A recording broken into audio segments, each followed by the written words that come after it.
guessing that I had to follow Kim and the doctor because we're talking about health. And I came here to gain a better workout experience because I felt like I wasn't getting one. And you may see me getting choked up, but it's, if you've been through what I went through, you'll know it. I have a condition called AFib. I've had it since I was 37 years old. I'm 61. I've had numerous interventions. A little over 2.5 years ago, almost 3 now. The doctors started saying, okay, enough of I call the AEDs, I've been hit with that thing easily double digits as far as getting corrective heart rate and going. But they decided I needed stronger. We went with what they call ablations, where it's like an angiogram, but they go into the heart and they cauterize the nerves to stop the AFib. I had 2 of those. They didn't work. I had to go. They decided I needed a stronger intervention, so they went with what they call a mini maze procedure, which is basically instead of opening me up, they went through the rib cages and cauterized nerves, took out the appendage inside one of the atrium, and the surgery lasted 6 hours. Supposed to last 4. I woke up in ICU. When I did wake up, my cardiologist was standing at the end of the bed, and I'll never forget it. It says, "You flatlined during the surgery. You gotta lose 50 pounds, and you're going to cardiac rehab."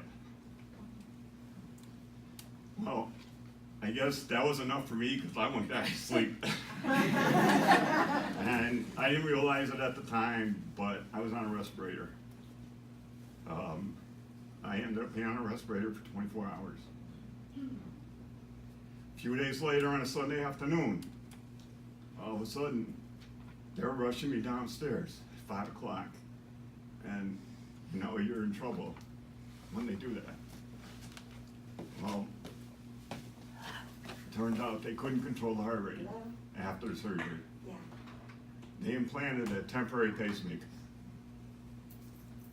Okay, so we went with that. The next day they brought me back downstairs again, implanted the permanent pacemaker. When they switched me over, I flatlined again. I ended up spending 7 nights in ICU.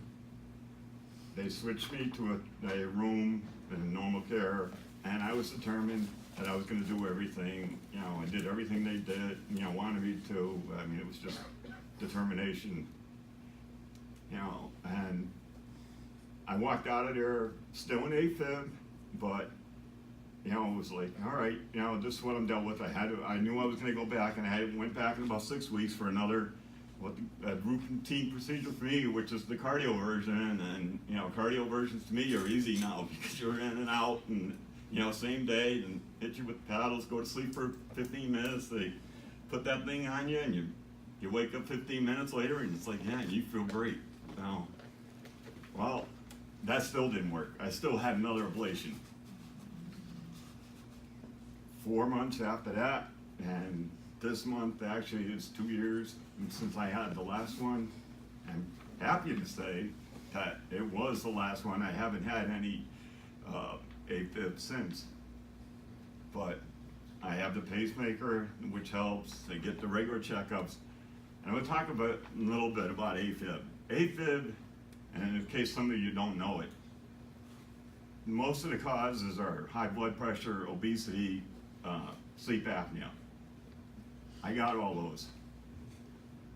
But after going through what I went through, the doctors are convinced, because of my family history, found out there was actually 5 of us on my father's side of the family, all males, and the most recent one was one of my 12-year-old kids, or one of my cousin's kids, who happened to be 12 years old, was found with AFib. So the doctors are convinced now that it's a gene. and they are finding out through studies that it's a gene. So, yeah, AFib is caused by obesity, and I'm not going to take that away, you know, but in my case it's different.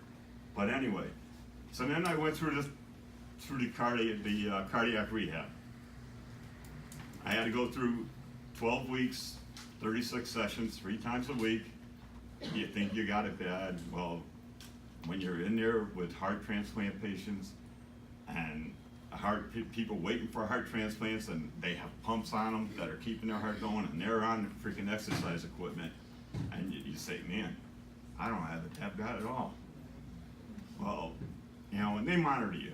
Everything is monitored. So I decided after that I was going to keep it up. I joined the gym. Got to keep up the cardio. Well, that lasted for 2 years.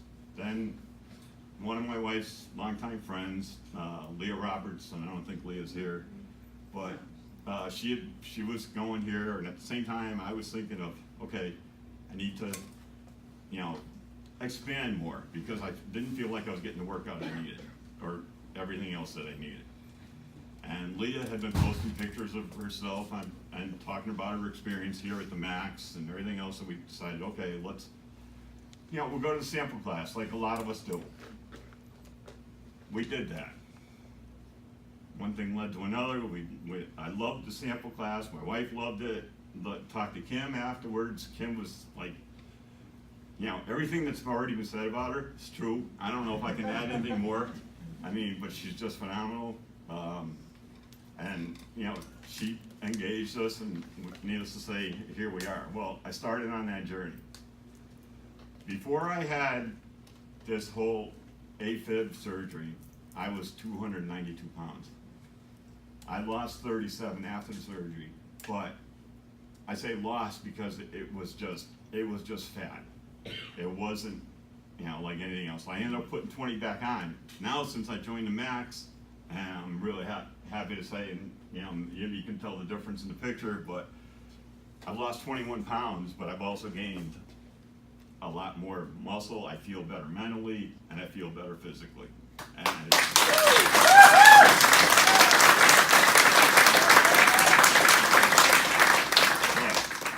it's all due to these guys.